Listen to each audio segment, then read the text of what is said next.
Hello, everybody, and welcome.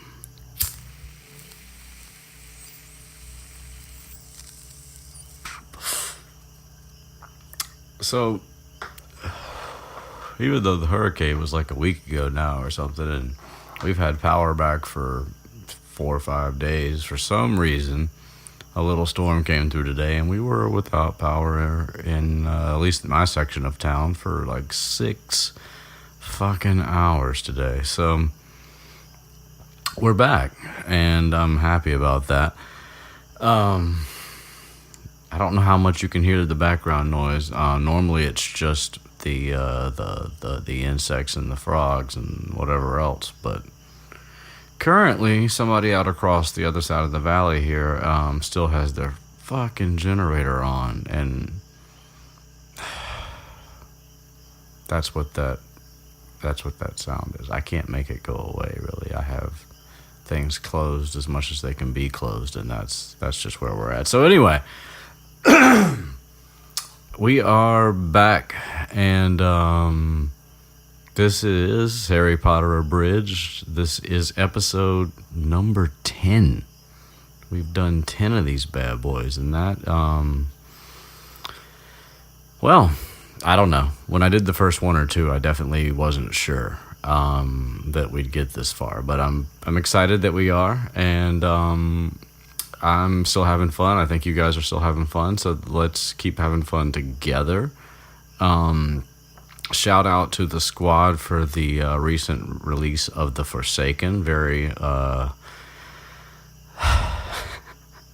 it was a big undertaking, but one that was incredibly well managed and well put together. So yeah, thanks to Stephanie for being the team lead and the real project manager behind the scenes, making sure everything that needed to get done got done. And to oh God, see, this isn't fair. Like, I have to pronounce people's names that I'm still not good at, even though I should have been good at it a long time ago by now. Adva. That's not bad, right? That was pretty good. I'm not going to say it again. But anyway, she and I did the audio work, and it was a pleasure, and it went well, and she's brilliant and hilarious, and it just... lots of many good things happened. And you got to see them now and hear them, and we are very proud and very happy. Let's see, there was one other thing. Oh, right. So, and then unrelated to that, as of this Monday coming up, I will be on a 3-week vacation, I guess you could call it, visit to my family and some friends back in the States. Not that Puerto Rico is not technically in the States, but okay, let's just say back to the mainland. However, the plan, and we'll see how this goes, because my laptop is not as great as the computer that I use, my iMac that I'm using like right now to record these episodes, but the microphone that I'm using is a USB microphone, and my laptop doesn't completely suck. So the plan is to take the show on the road and to continue doing some episodes from Florida and from Georgia. So we shall see how that progresses. But all right, now back to the lecture at hand. The 10th chapter in Harry Potter and the Philosopher's Stone is entitled Hallowe'en. And for reasons that I guess... Well, no, I guess I do know now. That's weird. I didn't really think about it. But in England, they put an apostrophe in that word. We just dropped that in America. In the U.S., I should say. But I guess it just means evening or something like that. They just were apostrophized. They were contracting the V out. Is that right? I guess that's right. We'll see. Jorge will probably comment and correct me if need be. So, as we left off in the previous chapter, let's see. Hang on, I was going to double check something. Oh, right. So obviously the end of the previous chapter was the whole escape from the giant three-headed dog and Hermione and Neville and all that insanity that ensued, and all that prompted by Malfoy, who basically hit him with the big setup, and it didn't go quite the way maybe Malfoy had hoped it was going to go. And so, yes, in the beginning of this next chapter, we are told that Malfoy can't believe his eyes when he realizes the next morning that Harry and Ron are there at breakfast, and, aside from being a bit tired, that they were perfectly cheerful. And by the next day, they totally, despite the fact that they were in the same room with the giant three-headed dog that could have killed all of them, they decided that it was a pretty keen little adventure and that they should, have another one at some point. Let's see. And so, of course, speculation now that Hermione pointed out to them that the dog was guarding something, they're now thinking about this, what it could be. And of course, obviously Harry, all he's seen is that there was a tiny little package that Hagrid scooped, and he's pretty sure that's what it is. But it's a lot of things could be small and wrapped up in a package. So not really any closer to solving that mystery right now. But nonetheless, the curiosity has been piqued for the time being.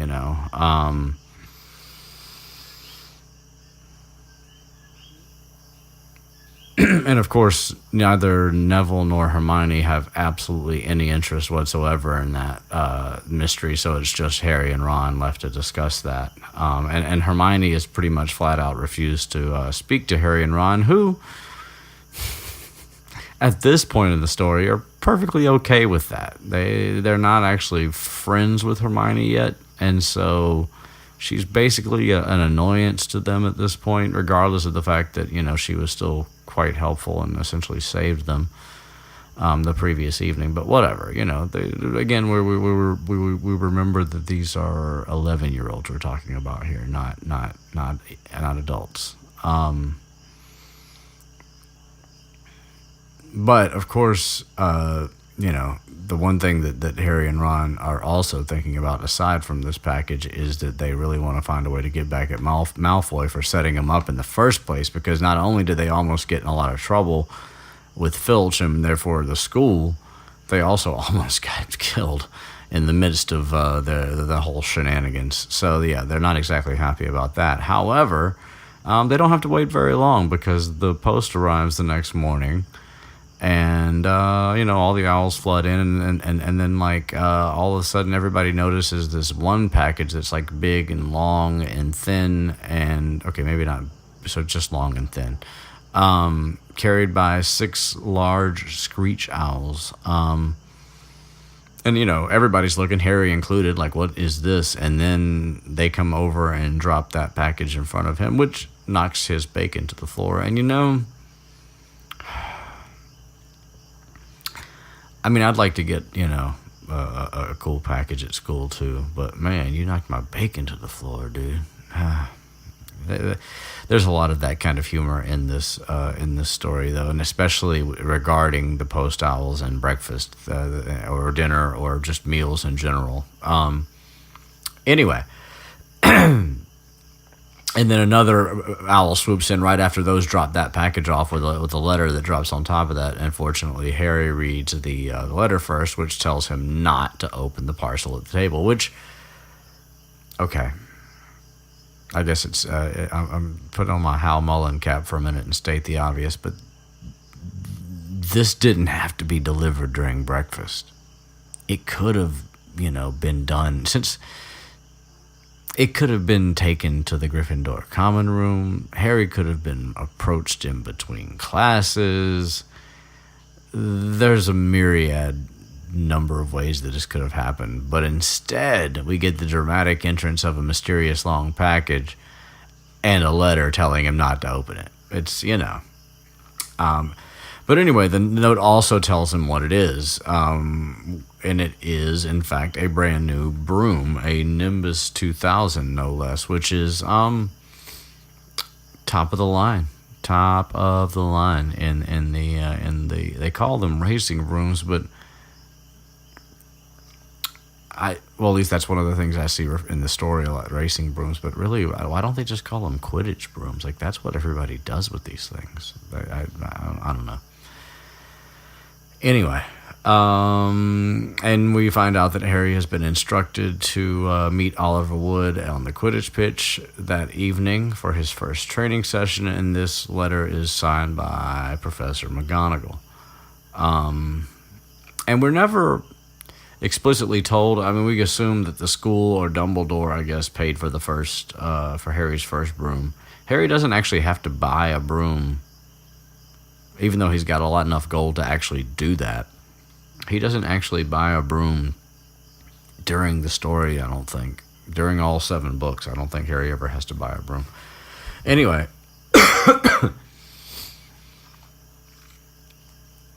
And of course he's, super fucking stoked that he's got this, and he shows Ron the note, and Ron's like, holy shit, a Nimbus 2000, oh my god.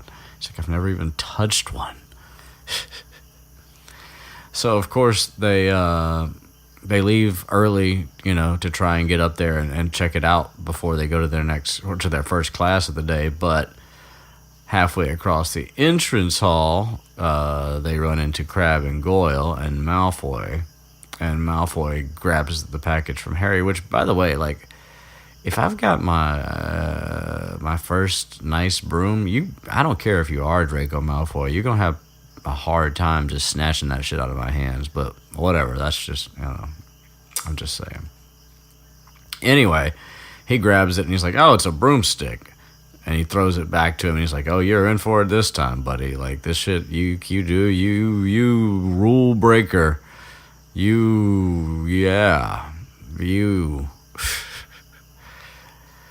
And, of course, Ron, is just, immediately in defense mode. He's like, it's not just any broomstick, it's a Nimbus 2000. And, of course, Malfoy can't help but, snap back and be like, oh, you couldn't afford half the handle, Weasley.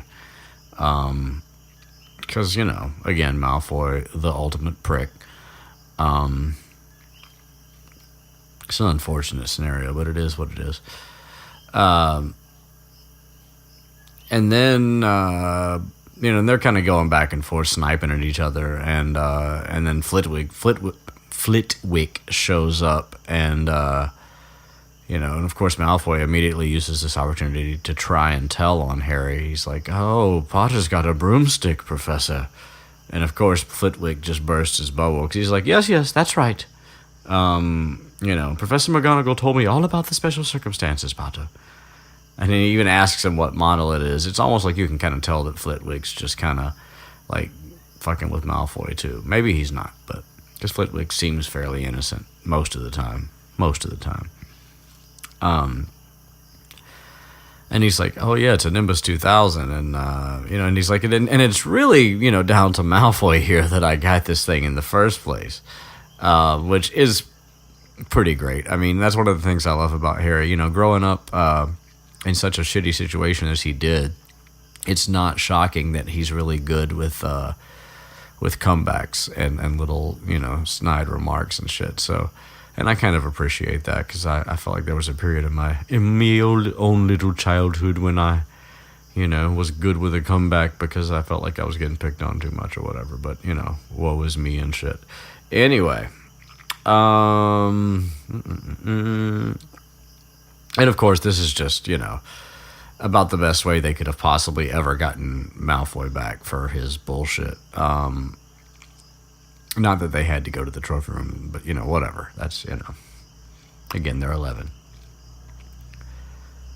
And they're just like, Harry's just like, well, it's true, it is him that kind of, with that remember all thing. But, so anyway, they're feeling good about everything. And then Hermione, comes up behind him and he's like, so I suppose you think it's a reward for breaking rules? And again, Harry and Ron aren't friends with Hermione yet. So they're like, I thought you weren't talking to us. You know, don't need to start back now. It's cool. We're good. We're better off for it. Thanks. And so Hermione like runs off. Well, marches off. Let's say. So they didn't have a whole lot of time. So all they really were able to do was drop the package off at this point. And so they had to go to their lessons. Blah blah blah. And then they get back and open it up, and you know, Ron's just, because Ron's been. It's like, it's kind of shit for Ron because like he's been in this wizarding world his whole life. His brothers played Quidditch. He's always wanted his own nice broomstick, I'm sure, And then Harry, who just came out of nowhere in the Muggle world, even though he is Harry Potter, but still, is suddenly given a first class, top of the line broom without any, I don't know. Anyway, it's hard. It's all I'm saying is it's not that hard to understand why Ron gets a bit jealous from time to time. That's all I'm saying. And then Harry, who doesn't come from this world and who doesn't know anything about broomsticks, admittedly, is like, wow, like this is, he could tell that it's just nice and it's shiny and it's perfect, and it's got the cool Nimbus 2000 logo written in gold on it. I mean, it's as much as you can make some wood and some twigs look fancy, they have made those things look fancy. So time comes and Harry goes and gets his he grabs his broomstick and heads out to the Quidditch pitch and meets up. Well, he's waiting to meet up with Wood, and he gets out there, and we get a little description of the Quidditch pitch, which essentially it's just a modified stadium with higher seating than a normal stadium, because obviously everybody's flying around a certain level above the ground, and there are hoops on either end, which are described as looking like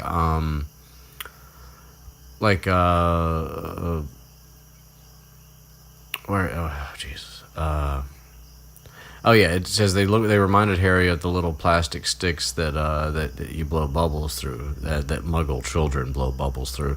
It's funny that it's mentioned that way. It's like Harry's already like feeling himself, because he's not a Muggle, so obviously it's just it's interesting that he's referred to that way. He's feeling his separateness from that world that he grew up in, now that he's been in this other one for like a couple of months. But I can't say that I blame him necessarily. I think I'd probably feel the same way if I had been, treated the way he was treated, and then like come to a place like this. Even with some of the issues that are there, it's still way more like home. So, and I think that actually is mentioned later in the chapter. So foreshadowing from me. So anyway, he gets to the pitch and Wood's not there yet, so he decides to try out this new broom, and apparently, it is everything that he could have imagined that it might be. He's already had one chance flying, and it was amazing, and this is even better. It just like handles it like it's the Cadillac of fucking brooms, man. Like he can hairpin turn, he could dive, he could do little backflips, so he could do anything. So anyway, he gets some flying in and just admiring his broom and bonding with it, and then Wood shows up, so he comes back down, and Wood's like, yeah, you are pretty much a natural.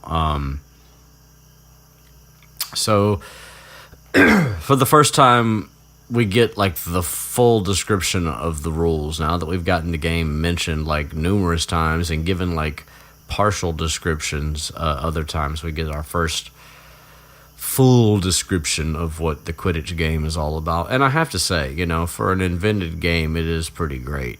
Short of the fact that we don't have any way to levitate like that in the real world, that would be a pretty amazing game to play if you could do those things. And there are people who do on the ground versions, which I don't know. I mean, I appreciate the fandom of it and the just the imagination of it, but I don't know. It just doesn't look like it's actually as cool as you'd hope that it would be, But whatever, that's life. So anyway, to summarize, there are 4 different sized balls, and the main one is the quaffle. That's sort of the football or soccer ball, as it were, of the bunch. It is the round one that is roughly the size of that ball that I just mentioned, and like those games, scoring involves getting that ball through the opponent's hoops. In this case, as opposed to like a goal with a net, you get it through hoops. Which, by the way, like, what happens? Like, nobody never mentioned. Like, just do one of the chasers fly around and grab it after it comes back through the hoop? Does it magically like recirculate and fly back around and land in the middle? So, who gets the ball after the scoring to keep the game going quickly? Is there a ball boy on behind the goalpost? Does the keeper get... Who does that? Quidditch questions. Hashtag Quidditch questions. Anyway, yeah, so there's 3 chasers on each team, and those are the ones that are responsible for, trying to elude the other chasers and get the quaffle and get it through the opponent's goal hoops. And then, of course, each set of hoops has a keeper, just like in football / soccer. You have your goalie / keeper, whatever. And then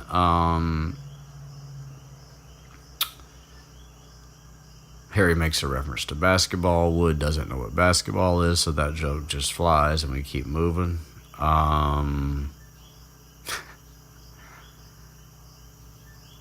Then we get introduced to the Bludgers, which are, our parallels for the Weasleys. The Weasley twins, I mean to say, not all of the Weasleys, just Fred and George.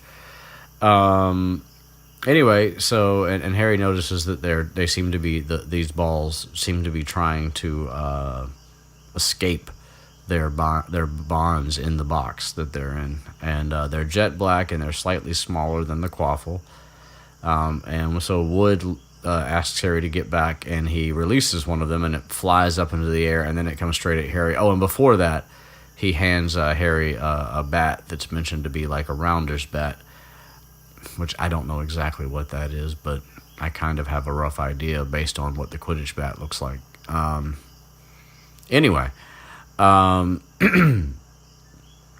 so it comes back, and Harry, smacks it to keep it from, hitting him in the face. And in the movie, because I decided to do what I said I was going to do, and I watched the scenes for this chapter before. And of course, because it's a movie, in the movie, Harry, whacks it, and it like goes on this like crazy arc up through some random like metal statue that's on top of Hogwarts with 2 crossed swords at the top, and it like soars between those swords, and somehow then, on a trajectory that makes absolutely no sense at all, comes back through those same 2 swords, and then Wood tackles it to the ground. The same basic thing happens in the book. It's just that there's none of that like ridiculousness of where it goes. It just, Harry hits it, it goes off zigzagging, it comes back towards Wood, and Wood tackles it to the ground and then puts it back, straps it back into the box.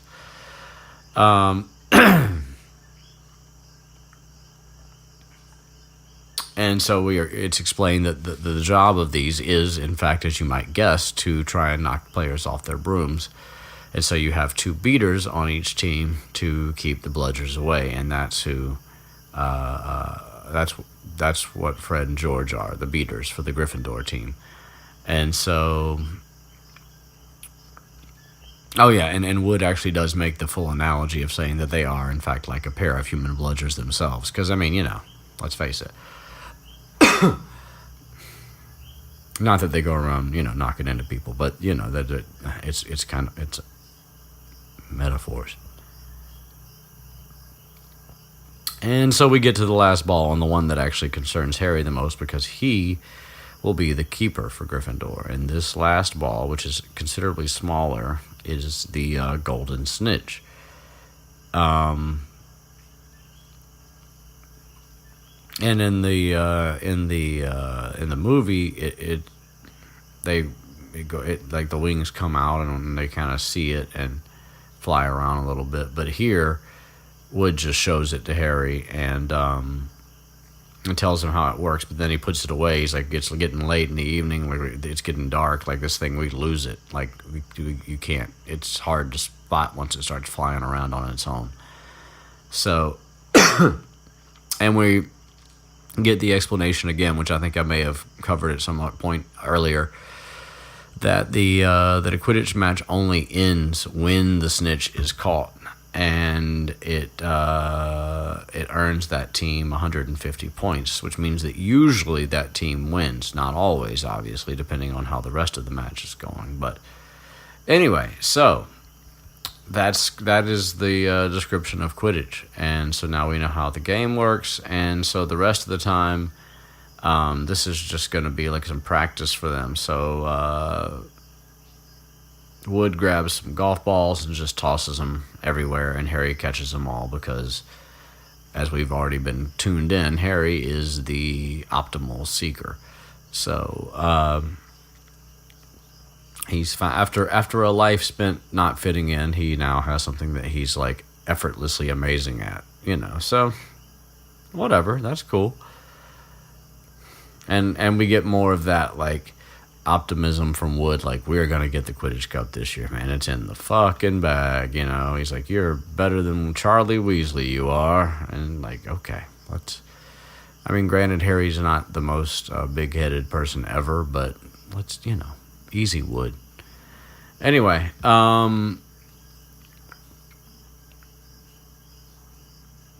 we switch forward in scene a little bit, and switch to a new scene a little bit further forward in time is what that was supposed to say in my head. And Harry realizes he has now been at Hogwarts for 2 months, and in fact, the castle does feel more like home than Privet Drive ever had, which is not shocking. Yeah, anyway, most places under the fucking bridge downtown would feel more like home than Privet Drive if you hung out there long enough, Harry. But anyway, that's neither here nor there. This happens to be a lot better than that, though. So there's that. And so we move on to Halloween morning, and they smell baking pumpkin wafting through the corridors, which... it's a pretty huge castle. That seems kind of unlikely, but awesome at the same time. Maybe it's magically amplified smell. Pumpkin spice Hogwarts.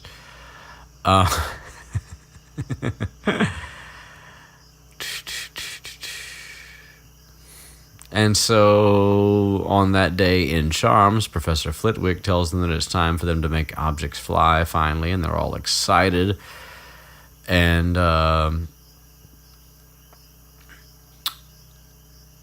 Harry is partnered with Seamus, which he is relieved because apparently Neville was trying to catch his eye. Nobody's really like trying to be friends with Neville right now. Still, he's just miserably, he's miserably miserable.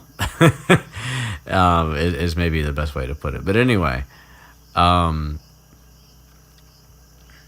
But Ron is, of course, partnered with Hermione, who, they still aren't talking, and Ron and Hermione are both pretty pissed about this situation, but whatever. Because nobody's spoken to Hermione since the broomstick got there. And we get mention of the swish and flick. Swish and flick. Practice the movement, swish and flick. That's my Flitwick right now. His name is practically fucking Swish and Flick.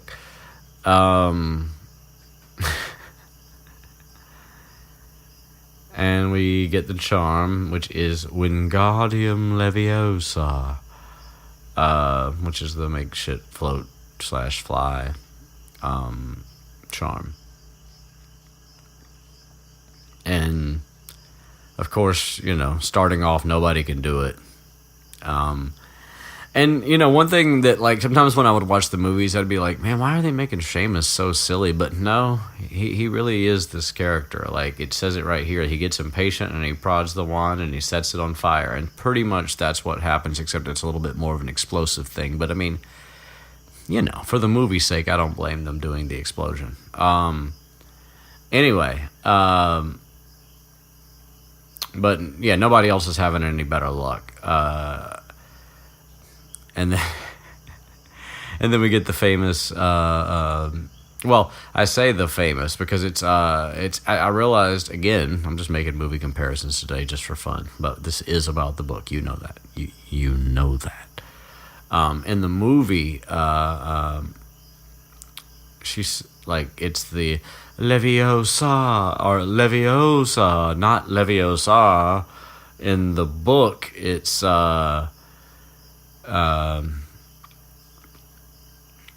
Where is it?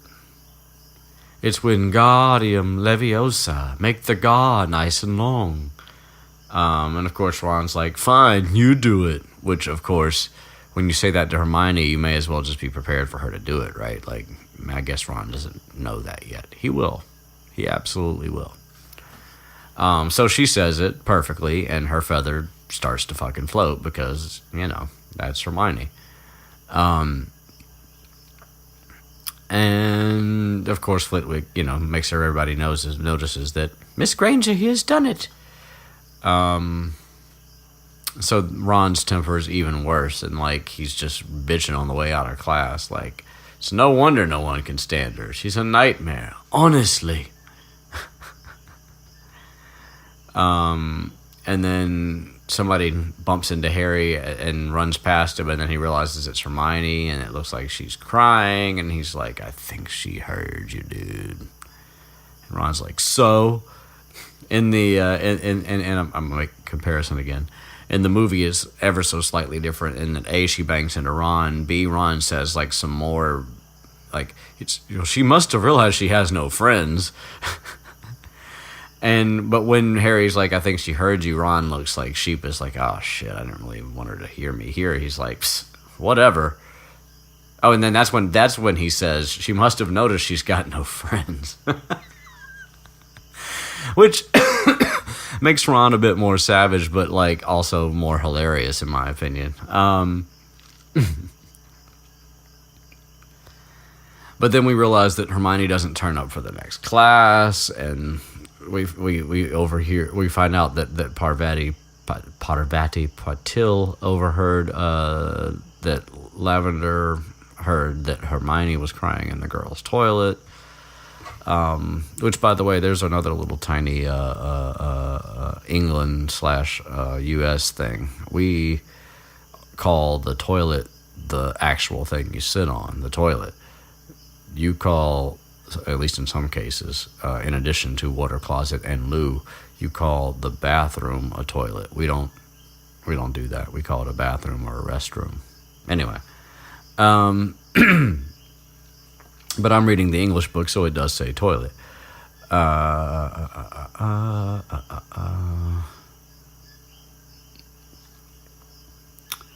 so Ron then does start to feel kind of awkward, like, damn, she's been, like, I was pissed, but I didn't want her to go, like, sit in the bathroom and cry all day either.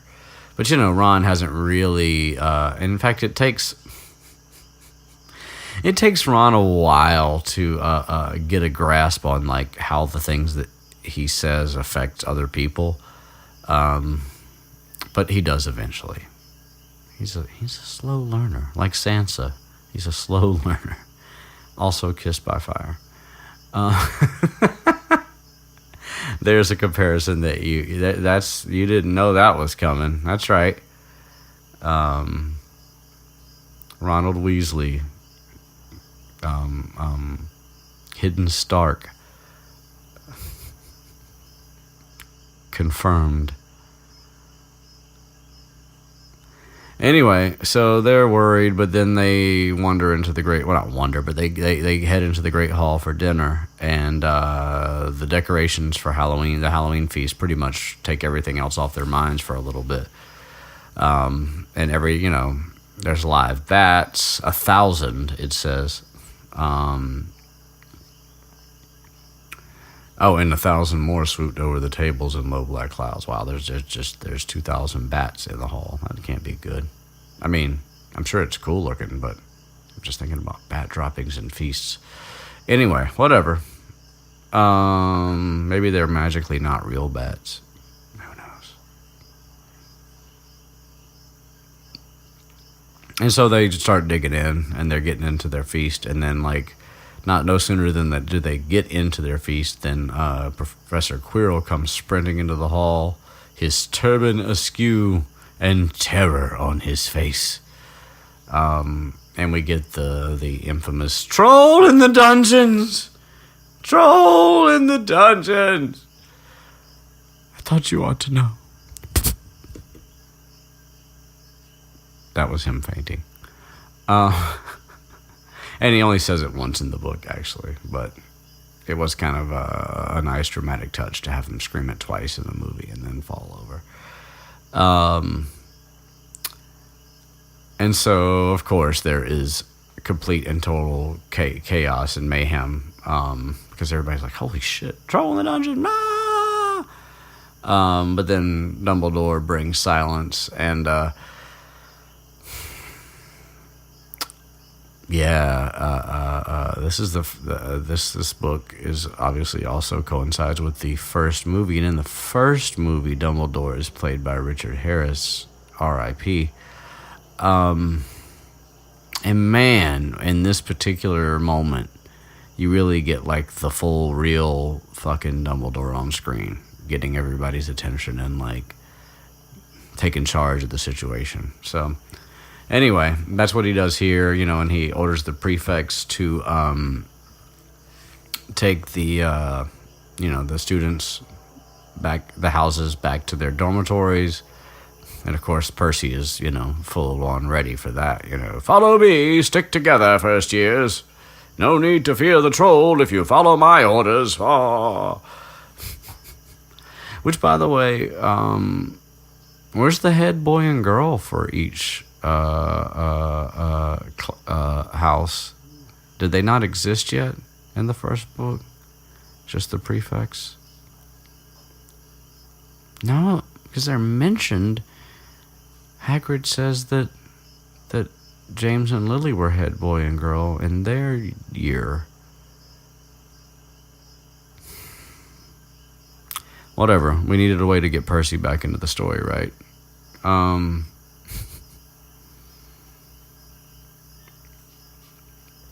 And Harry and Ron, wonder out loud how the fuck a troll got into Hogwarts, which is a reasonable question. And they're like, Ron's like, they're supposed to be pretty dumb. Maybe Peeves let it in. Who knows? For a Halloween joke or something.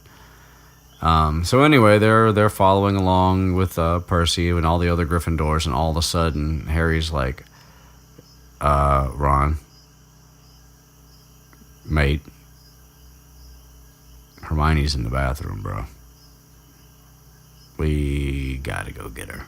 And Ron's like, fuck. You're right.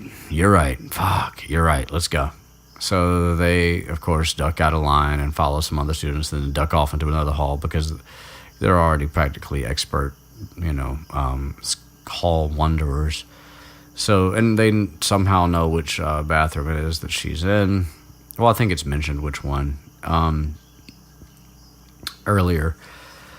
Anyway, and then they're just turning to the corner in the corridor, and they hear footsteps, and they're like, oh no, it's Percy, which makes no sense because there's no way he'd have seen them. He's in his element leading right now. He expects everyone to follow him. But anyway, that's just Ron's paranoia. But no, turns out it's Snape. And they're like, isn't he supposed to be headed to the dungeon right now to be, doing the troll stopping thing with all the other teachers. Where the fuck is he going? But anyway, he dashes out of sight before he can see them or anything. So anyway, then they get to the place out near the bathroom, and then they smell the troll before they see it, and then it lumbers into the corridor, and they kind of have to hide, and then it goes in to a room, and they're like, we can lock it in. But that we do get a, since not all trolls are the same, we may as well get our troll description in for this book. It is 12 feet tall. We got the dull granite gray skin. We got the lumpy body like a boulder. We got the small bald head, like a coconut. Short, thick legs, flat, horny feet. And the smell is something really horrible, apparently. And it's got a huge wooden club. Because, trolls have to have huge wooden clubs, right? That's just part of the troll thing. Anyway, it stops next to a doorway and it peers in, and then it decides to go in. And they're like, there's a key in the lock, which of course there's a key in the lock. Why would there ever be a key in a random door lock? I don't know. Maybe there's an answer to that question. But anyway, so Harry's like, we can lock it in. I'm like, yeah, you could really stop a troll coming through a wooden door if you wanted to with a lock. But, again, they're 11. So they edge up towards the door, and then at the last minute, Harry leaps and grabs the key and slams the door and locks the door and woo! Wait. That's the girls' toilet! Hermione! Okay, that kind of stuff happens. And so they're like, fuckity, fucking fuck. And so they turn this key, and they come back in, and they run inside, and Hermione's shrinking against the wall, and things are dire. There's a troll advancing on her, knocking sinks off the walls. So Harry and Ron are like, let's confuse it. So they start throwing things at it.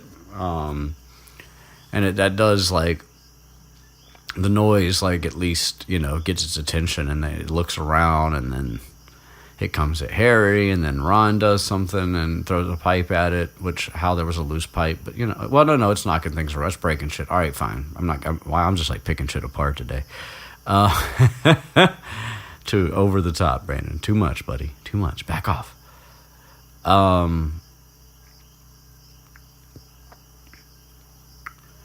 And so it turns on Ron this time, and so Harry comes over to Hermione, and he's like trying to pull her towards the door, but she's like frozen in terror, flat against the wall.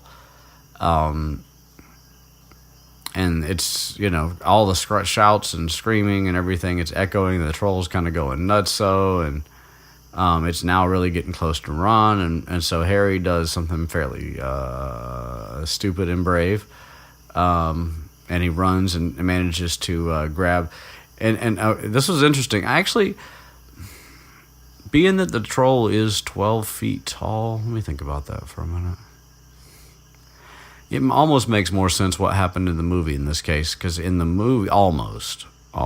In the movie, Harry runs up behind the troll and grabs onto its club as it's about to swing it in the direction of one of the sinks near Hermione, and uses the propulsion of grabbing onto the club to then like land on the shoulders and grab a hold of the neck of the troll. In the book here, he runs up behind it and like jumps up on its back and manages to fasten his arms around the troll's neck from behind. And in the book here, he unintentionally, which makes sense, because the wand's in his hand, sticks the wand up the troll's nose. And the troll like howls with pain and twists and flails and things and stuffs, and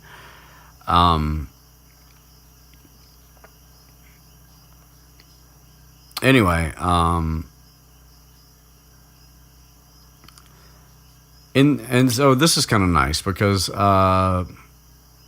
in the movie, like first of all, in the movie, the troll does pull Harry off of its back and starts to get ready to swing it actually does try to somehow swings the club twice, and even though it's the troll that's holding both the club and Harry, it misses Harry twice, which is kind of ridiculous. Here, Harry's just scared that it's going to rip him off and try to hit him with the club. So anyway, in the movie, Harry's like, do something, and Ron's like, what?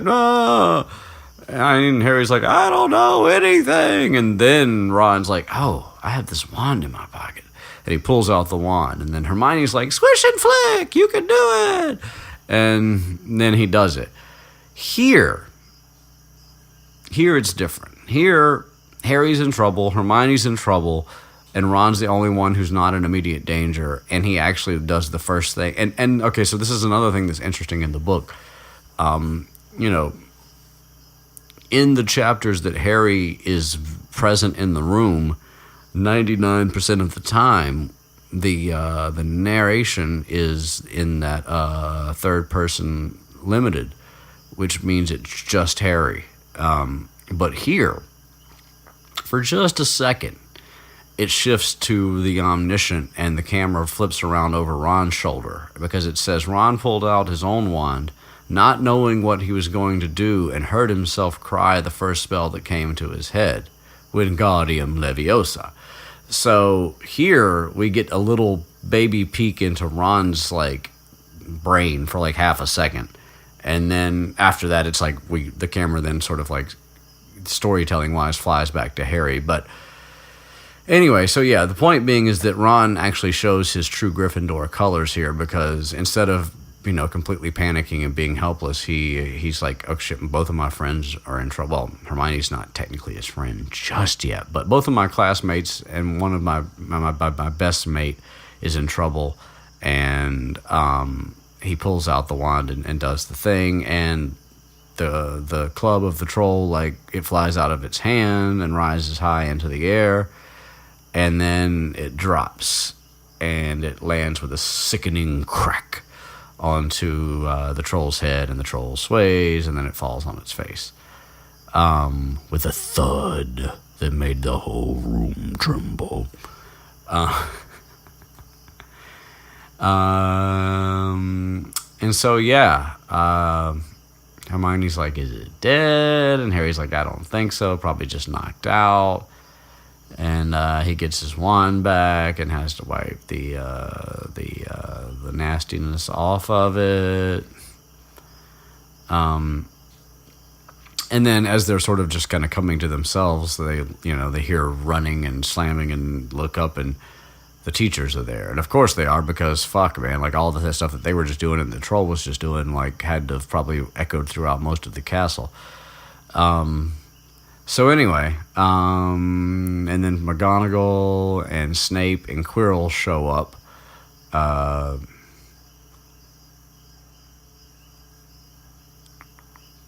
me just see something.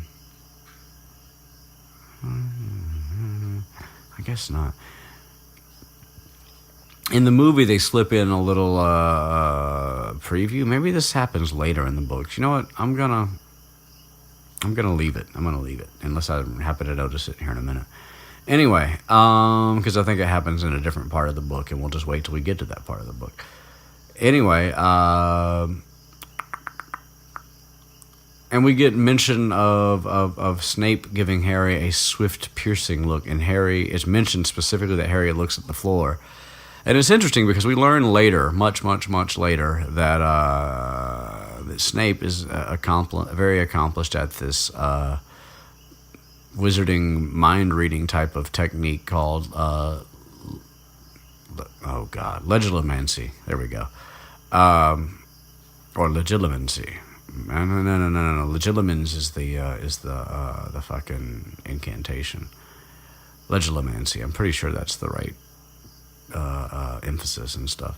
Anyway, but it often requires eye contact to be particularly effective. So it's interesting that even though Harry doesn't know anything about that shit, his instinct is to look at the floor. Which, I mean, I guess that's not really that odd. I mean, if a menacing teacher wants to look you in the eye, you know, maybe you, especially if he's trying to, like, find out something from you, looking down wouldn't be that shocking of a thing to do, especially as a little boy, you know.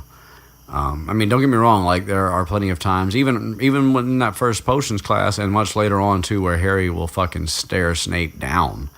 But this isn't one of those times. Anyway, and McGonagall's, you know, of course, what on earth were you thinking of? But, you know, you're lucky you weren't killed. Why aren't you in your dormitory? And then Hermione speaks up, and she says, please, Professor McGonagall, they were looking for me. And she lies.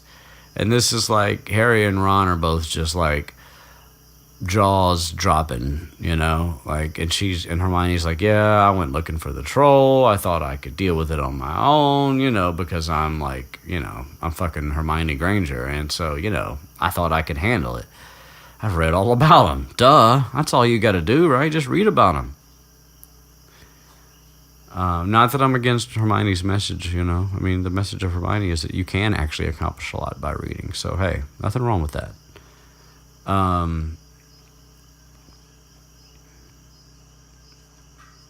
But they're still just like, Harry and Ron are just like fucking flabbergasted. Like, Hermione's telling a lie to a teacher to get them out of trouble? So anyway, and she's like, yeah, they saved me. Which, that part is actually true. But still.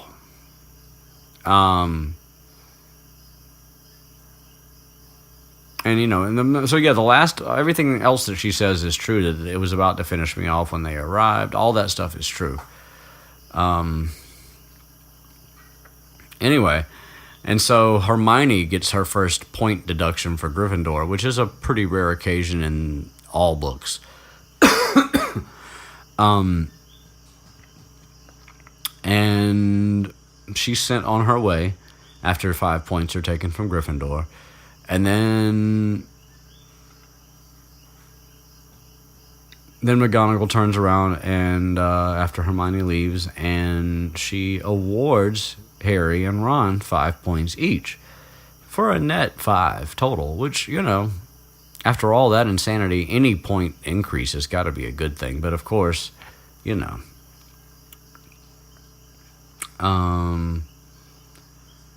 and for whatever reason, Dumbledore wasn't part of this scene, but he will be informed, we are told, by McGonagall. And so they're on their way, and they get back up near, you know, they don't say anything until they get a good ways away from that whole scene. And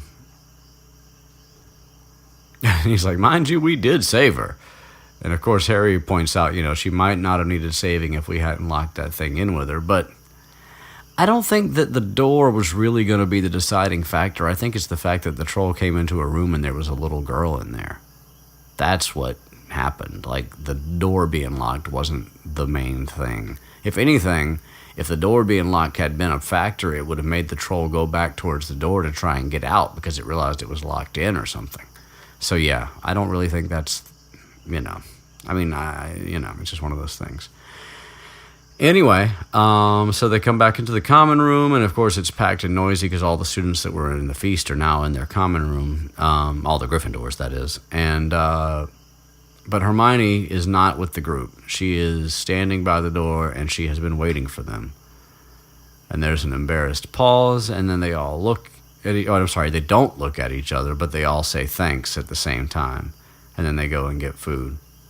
But and so this last sentence worth mentioning, worth reading, or last couple of sentences.